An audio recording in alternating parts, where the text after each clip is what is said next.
In today's video, I am going to teach you how to add video on Wix website. To begin, open your site in the Wix editor. This is where you can make changes to your pages and add new content. Once your editor is fully loaded, look to the left side of the screen. You will see the main toolbar, and this is where you can access the elements available for your website. From that left sidebar, click the plus icon labeled Add Elements. This opens the panel where Wix keeps design features and content blocks that you can place on your page. In that panel, find and click Video and Music. This section includes different tools for adding video content, depending on how you want the video to appear and where it is coming from. Next, choose the type of video player that fits your needs. You can select a Wix video player if you want to manage videos directly through Wix, or choose a single video player if your video is hosted on a platform such as YouTube or Vimeo.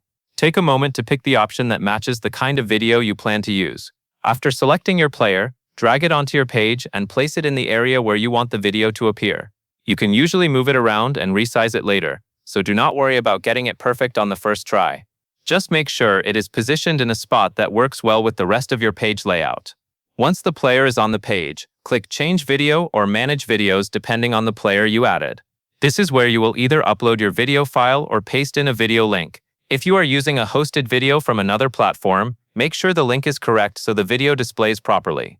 After the video is added, open the Settings menu. Here you can customize playback options to better match the experience you want visitors to have. For example, this is where you adjust how the player behaves and how the video is presented on the page. Review these settings carefully so the final result looks and works the way you expect. When everything is set up and you are happy with how the video looks, click Publish. This makes your updated site live so visitors can see the video on your Wix website. That covers everything you need to know.